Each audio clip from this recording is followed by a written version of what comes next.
नमस्कार दोस्तों, आपका जेसी जागरण क्लासेस में स्वागत है। तो दोस्तों, आज हम दिनांक 16 फरवरी 2022 के करंट अफेयर्स के बारे में अध्ययन करेंगे।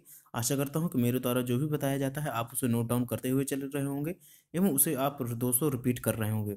दोस्तों, ध्यान रखिएगा कि ये जो नोट्स आप तैयार कर रहे हैं दोस्तों इंपॉर्टेंट क्वेश्चन के, वे आपके आगामी एग्जाम्स के लिए काफ़ी महत्वपूर्ण साबित होंगे, तो आप जरूर नोट्स बनाते हुए चलिएगा। तो दोस्तों, आइए हम शुरू करते हैं। हमारा पहला क्वेश्चन, हाल ही में सौर विद्युतीकरण योजना में कौन सा राज्य शीर्ष पर रहा है?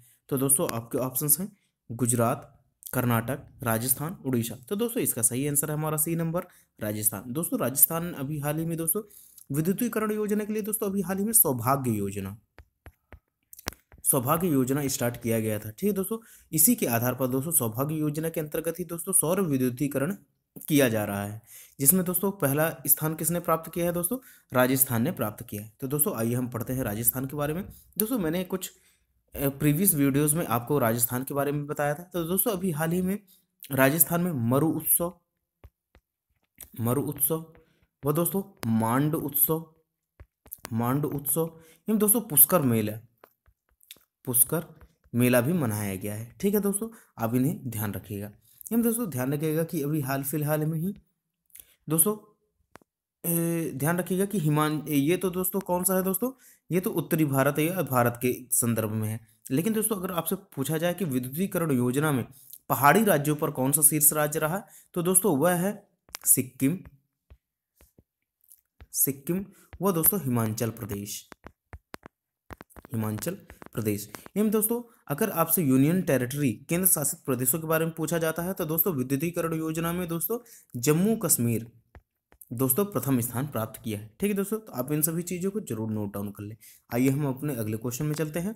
हमारा अगला क्वेश्चन है, रूस एवं किस देश के बीच बढ़ते हुए तनाव को देखते हुए भारतीय दूतावास ने भारतीय नागरिकों के लिए एडवाइजरी जारी की है? तो दोस्तों, आपके ऑप्शंस हैं यूक्रेन, नेपाल, चीन, अमेरिका। तो दोस्तों, इसका सही आंसर है हमारा ए नंबर, यूक्रेन। दोस्तों, अभी हाल ही में यूक्रेन एवं दोस्तों रूस के बीच में दोस्तों थोड़ी युद्ध जैसे हालात पैदा हो गए हैं। तो दोस्तों, उसके लिए दोस्तों भारतीय व्यक्तियों को दोस्तों वहां से, यूक्रेन से दोस्तों अभी हाल ही में वहां से निकलने के लिए भारतीय दूतावास के द्वारा दोस्तों एडवाइजरी जारी किया गया है। ठीक है दोस्तों, तो आप इसे जरूर ध्यान रखिएगा। तो दोस्तों, आइए चलते हैं अपने अगले क्वेश्चन में। हमारा अगला क्वेश्चन है, हाल ही में किस देश की प्रशासन ने लंबे समय से प्रतीक्षित अपने इंडो पैसिफिक रणनीति की घोषणा की? तो दोस्तों, आपके ऑप्शंस हैं नेपाल, रूस, अमेरिका, जापान। तो दोस्तों, इसका सही आंसर है हमारा सी नंबर, अमेरिका। दोस्तों, अभी हाल ही में अमेरिका ने दोस्तों इंडो पैसिफिक रणनीति की घोषणा की है। ठीक है दोस्तों, यही इसकी महत्वाकांक्षी योजनाओं में से एक है, तो आप इसे जरूर ध्यान रखिएगा। आइए अगले क्वेश्चन में चलते हैं। हमारा अगला क्वेश्चन है, हाल ही में क्वाड समूह भारत, अमेरिका, ऑस्ट्रेलिया और किस देश के विदेश मंत्रियों की चौथी बैठक ऑस्ट्रेलिया के मेलबर्न में आयोजित हुई है? तो दोस्तों, आपके ऑप्शंस हैं नेपाल, पाकिस्तान, इराक, जापान। तो दोस्तों, इसका सही आंसर हमारा डी नंबर, जापान। दोस्तों, क्वाड देशों के समूह में 4 देश आते हैं, जिसमें भारत, अमेरिका, ऑस्ट्रेलिया और दोस्तों जापान है, जिनकी अभी हाल ही में चौथी बैठक हुई है दोस्तों। वह कहाँ हुई है दोस्तों? ऑस्ट्रेलिया के मेलबर्न में। तो दोस्तों, आप इस क्वेश्चन को इस प्रकार से भी पढ़ सकते हैं कि दोस्तों क्वाड देशों की चौथी बैठक कहाँ आयोजित की गई है दोस्तों? ऑस्ट्रेलिया के मेलबर्न में। तो आप इसे जरूर ध्यान रखिएगा। आइए अपने अगले क्वेश्चन में चलते हैं। हमारा अगला क्वेश्चन है, हाल ही में जारी यूएस ग्रीन बॉन्डिंग काउंसलिंग में भारत किस स्थान पर रहा है? तो दोस्तों, आपके ऑप्शंस हैं पहला, दूसरा, तीसरा, चौथा। तो दोस्तों, इसका सही आंसर है हमारा सी नंबर, तीसरा नंबर। दोस्तों, अभी हाल ही में यूएस के ग्रीन बिल्डिंग जो काउंसलिंग है, उसके द्वारा दोस्तों भारत में जो ग्रीन बिल्डिंग्स की दोस्तों संख्या है, वह कितनी है दोस्तों? लगभग दोस्तों 153 है। आप इसे कंफर्म कर लीजिएगा। एवं दोस्तों ध्यान रखिएगा कि इसमें शीर्ष नंबर पर कौन है दोस्तों? चीन। उसके बाद दोस्तों कनाडा का नंबर आता है। दोस्तों, ध्यान रखिएगा कि ये जो यूएस ग्रीन बिल्डिंग रिपोर्ट आती है दोस्तों, वह यूएस से बाहर के देशों के लिए जारी की जाती है। दोस्तों, अभी हाल ही फिलहाल में कई सारे इंडेक्स के बारे में भी दोस्तों बताया गया है। तो दोस्तों, ध्यान रखिएगा कि ग्लोबल एंटरप्रेन्योर मॉनिटर, क्या दोस्तों? ग्लोबल एंटरप्रेन्योर मॉनिटर 2021-22 में दोस्तों भारत का स्थान कौन सा रहा था दोस्तों? फोर्थ।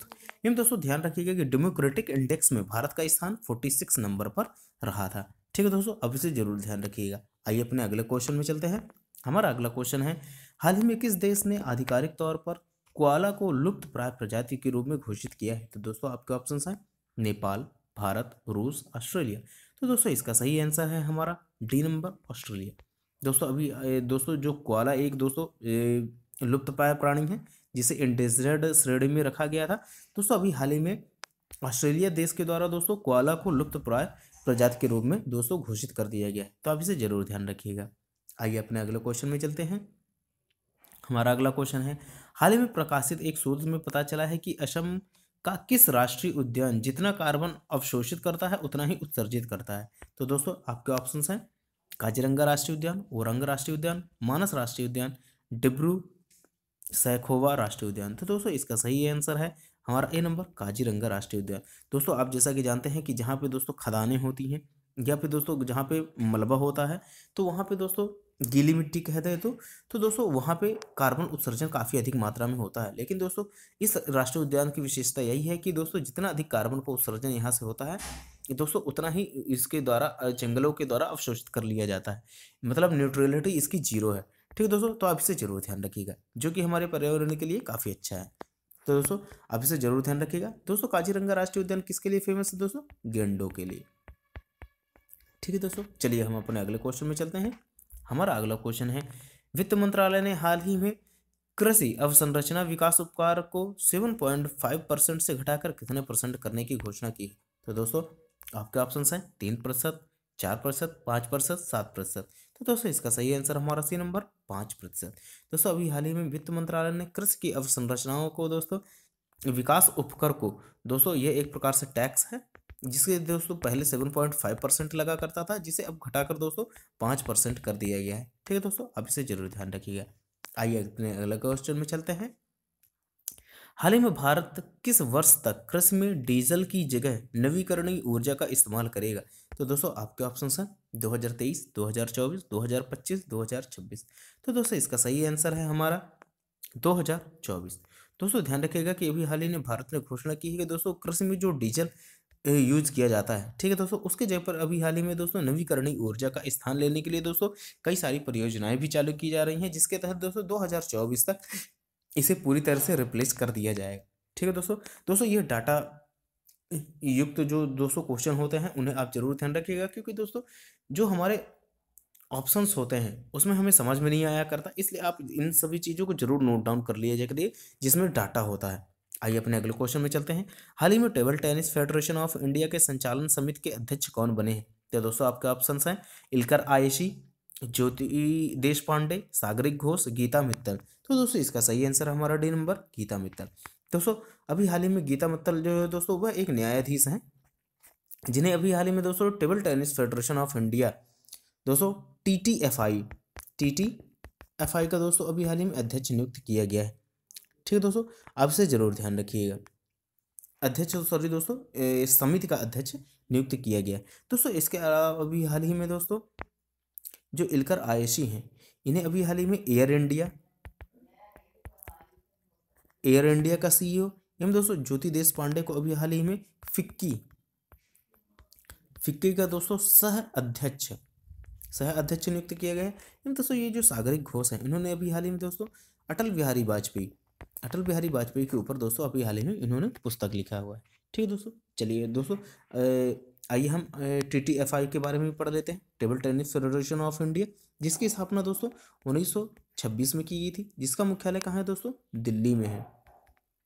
ठीक है दोस्तों, जिसके मेन अध्यक्ष कौन है दोस्तों? दुष्यंत चौटाला। तो आप इनसे जरूर ध्यान रखिएगा।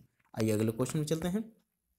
हमारा अगला क्वेश्चन, हाल ही में नागरिक हवाई क्षेत्रों में ड्रोन उड़ाने की अनुमति देने वाला प्रथम देश कौन सा बना है? तो दोस्तों आपके ऑप्शंस हैं इजराइल, इटली, फ्रांस, कनाडा। तो दोस्तों इसका सही आंसर हमारा ए नंबर, इसराइल ने अभी हाल ही में दोस्तों हवाई क्षेत्रों में दोस्तों ड्रोन को उड़ाने के लिए अनुमति प्रदान कर दी। दोस्तों यहाँ के जो पीएम है वह कौन है दोस्तों? नाफ्तानी बेनेट।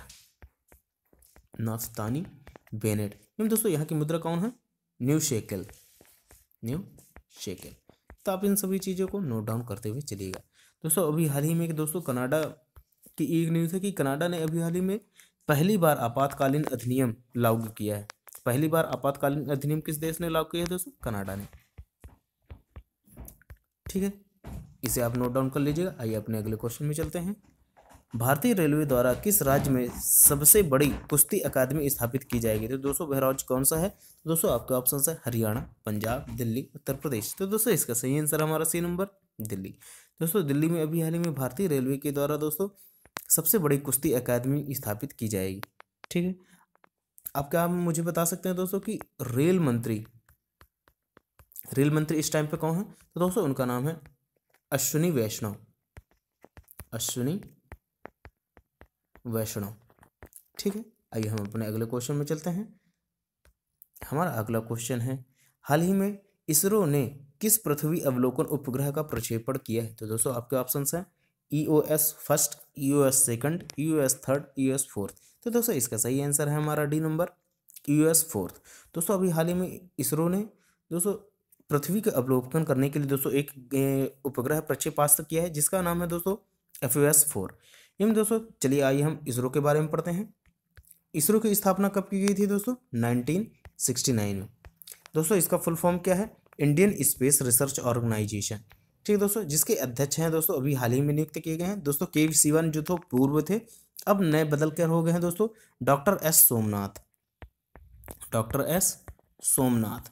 तो आप इसे जरूर नोट डाउन कर लीजिए। जिसका मुख्यालय कहाँ है दोस्तों? बेंगलुरु में।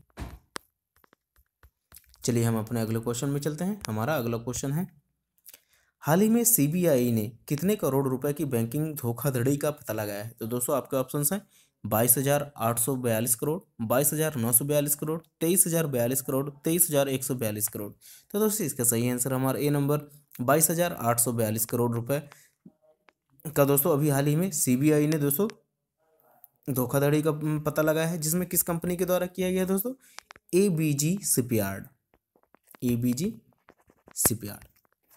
ठीक है दोस्तों, आप इसे जरूर ध्यान रखिएगा। आइए अपने अगले क्वेश्चन में चलते हैं। हमारा अगला क्वेश्चन है, पुस्तक how to prevent next pandemic के लेखक कौन है? तो दोस्तों आपके ऑप्शंस हैं Donald Trump, Bill Gates, Elon Musk, Jeff Bezos. तो दोस्तों इसका सही आंसर है हमारा बी नंबर, बिल गेट्स। दोस्तों क्या आप मुझे बता सकते हैं कि बिल गेट्स किस कंपनी के मालिक हुए हैं? अगर आप जानते हो तो जरूर मुझे कमेंट के माध्यम से जरूर बताएं। तो दोस्तों चलिए हम चलते हैं अपने अगले क्वेश्चन में। हमारा अगला क्वेश्चन है, डाउ जोन्स सस्टेनेबिलिटी इंडेक्स में भारत की कौन सी कंपनी एल्यूमिनियम के आधार पर दोस्तों शीर्ष पर रही है? तो दोस्तों आपके ऑप्शन है JSW, टाटा स्टील, वेदांता, मोंगिया। तो दोस्तों इसका सही आंसर है हमारा सी नंबर, वेदांता। दोस्तों जो वेदांता एल्यूमिनियम कंपनी है दोस्तों वह भारत में दोस्तों एल्यूमिनियम के उत्पादन में दोस्तों शीर्ष स्थान पर रही है, जो कि दोस्तों वर्ल्ड में यह फोर्थ लार्जेस्ट जो दोस्तों एल्यूमिनियम उत्पादक कंपनी है। ठीक है दोस्तों, आप इसे जरूर ध्यान रखिएगा। इसके अलावा अभी हाल ही में दोस्तों वेदांता ने सेमीकंडक्टर्स के लिए दोस्तों फॉक्सकॉन